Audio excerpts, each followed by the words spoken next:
এই পৃথিবীতে যার জন্ম হবে তার মৃত্যু নিশ্চিত, আর এটাই পরম সত্য যা আমরা ভালো করেই জানি।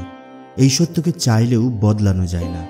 বেদ ও পুরাণে মৃত্যুকে চূড়ান্ত সত্য বলা হয়েছে, কিন্তু এই বেদ ও পুরাণে এমন কিছু মানুষের কথাও আছে যারা অমর, হ্যাঁ, যারা চিরঞ্জীবী হিসেবে পরিচিত। চিরঞ্জীবীর কাহিনী একটি খুবই আকর্ষণীয় এবং এই কাহিনী অনেক প্রশ্নের জন্ম দেয়।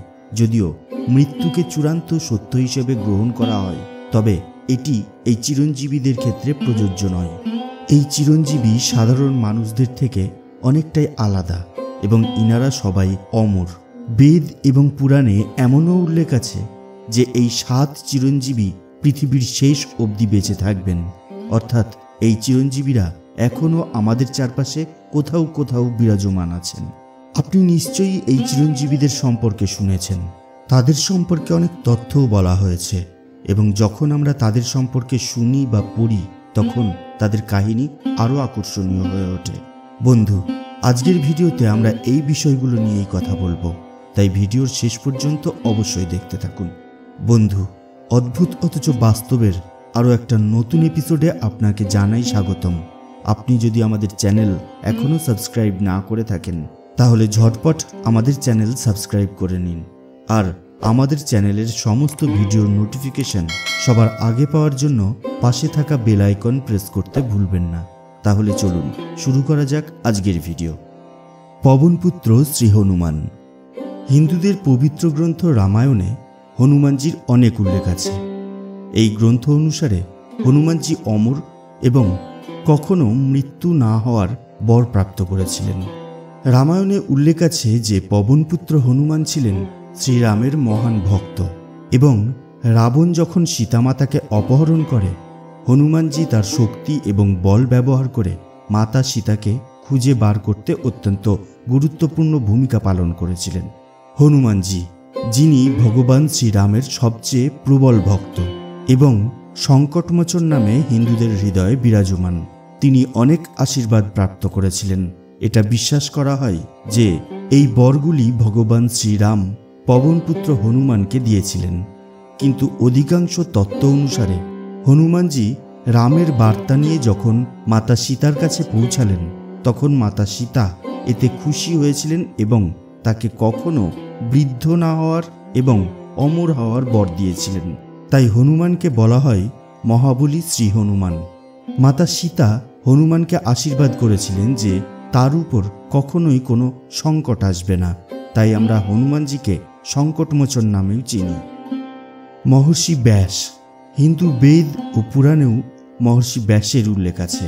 মহর্ষি ব্যাস সম্পর্কে বলা হয় যে তিনিই মহাভারতের রচনা করেছিলেন। সপ্ত চিরঞ্জীবীদের মধ্যে মহর্ষি ব্যাস অন্তর্ভুক্ত। তার বুদ্ধিমত্তা ব্যবহার করে তিনি মহাভারত রচনা করেছিলেন। আজ এটি হিন্দুদের কাছে একটি পবিত্র গ্রন্থ হিসেবে পরিচিত।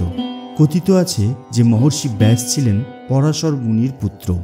মহর্ষি ব্যাস শৈশব থেকেই কিছু ভিন্ন ধরনের ক্ষমতার অধিকারী ছিলেন, কারণ তিনি তার মহাভারত গ্রন্থে সেই যুগের এত সুন্দর বর্ণনা দিয়েছেন যা এর আগে কেউ দিতে পারেননি।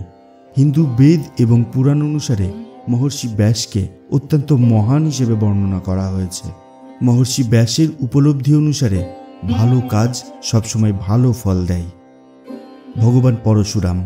ভগবান পরশুরামও সপ্ত চিরঞ্জীবীদের মধ্যে অন্তর্ভুক্ত। ভগবান পরশুরাম দেবাদিদেব অর্থাৎ মহাদেবের কাছ থেকে অনেক ক্ষমতা লাভ করেছিলেন। তার কাছে এমন একটি অস্ত্র ছিল যা যে কাউকে ধ্বংস করার জন্য যথেষ্ট ছিল এবং এই অস্ত্রের বর তিনি ভোলেনাথের কাছ থেকে পেয়েছিলেন। কথিত আছে যে পরশুরাম ছিলেন একমাত্র ব্রাহ্মণ যিনি ব্রাহ্মণ এবং ক্ষত্রিয় উভয়ের ধর্ম একত্রে পালন করেছিলেন। বেদ ও পুরাণে পরশুরামের অনেক উল্লেখ আছে। তিনি তার সময়ে অনেক রাজা ও সম্রাটকে পরাজিত করেছিলেন। আপনারা জানলে অবাক হবেন যে আজও উড়িষ্যায় একটি পর্বত আছে যার নাম মহেন্দ্রগিরি এবং বলা হয় যে এই পর্বতটি পরশুরাম নিজেই তৈরি করেছিলেন।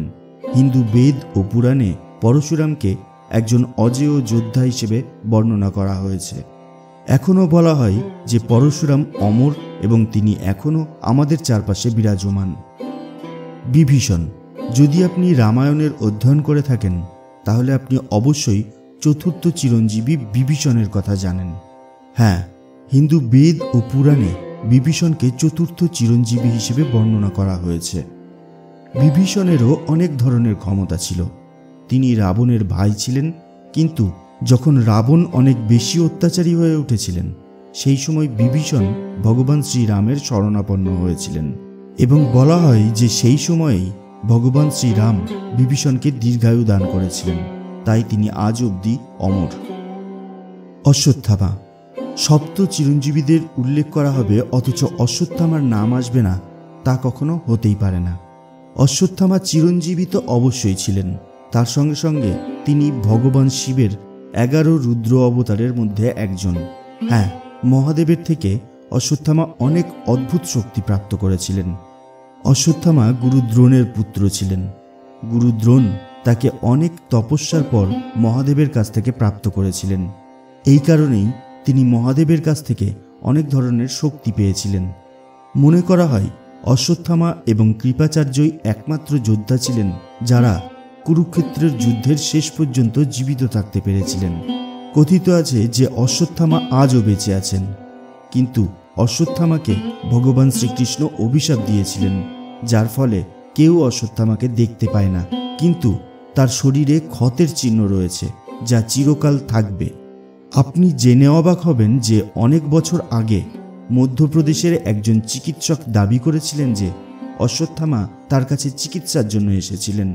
যদিও এটা বলা মুশকিল যে ডাক্তারের কথা কতটা সত্য, কিন্তু এই কথাটা সত্য যে অশ্বত্থামা এখনো বেঁচে আছেন। কৃপাচার্য। কিছুক্ষণ আগে আমরা কৃপাচার্যের কথা বলছিলাম।